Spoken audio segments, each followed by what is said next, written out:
Okay, welcome to part 5 of neuroembryology for medical students, and this episode is all about neural crest cells. So, good question to start. Where do they come from? So on this transverse section through a 21-day embryo, shall we say, you can see the neural plate that's formed here, thanks to the action of the notochord immediately ventral to it. We have the epiblast, the ectoderm, on the lateral aspects, and we have those pink cells there, which are the neural crest cells. Now those, as we've seen before, are going to move up and toward each other, as in the crests of a wave. Right now we're in the neural groove stage. We have a groove running down the axis of the embryo from rostral to caudal end, and that travels up from the middle of the embryo caudally and from the middle cranially as well.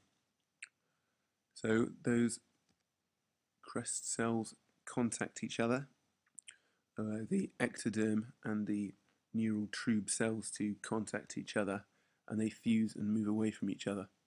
So we now have the epiblast or ectoderm above, we have the neural tube below, separate structures, and neural crest cells on either side, the left and the right.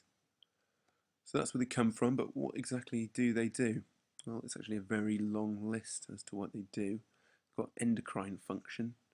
Notable one is the migration of them down towards as the kidneys come up and they join between them and form the suprarenal glands or the adrenal glands.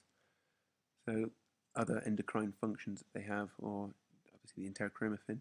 They create the carotid bodies, some of them at least.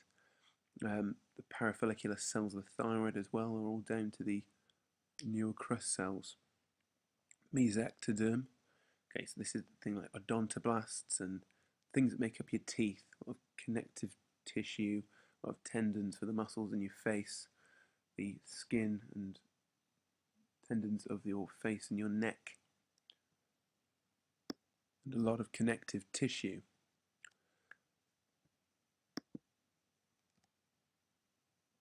They also create the pigment cells for the iris and melanocytes in the skin.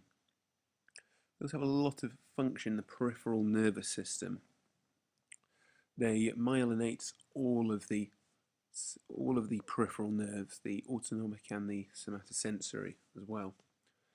So in particular, let's have a look at where these dorsal root ganglia come from. These are sensory neural cell bodies. So from the epiblast and the neural tube, those neural crest cells migrate down to a specific position. And if we have a look at it, a different view now, obviously more mature, we have the dorsal root ganglia. It's on the lateral aspects, and they contain the cell bodies, as any ganglia does.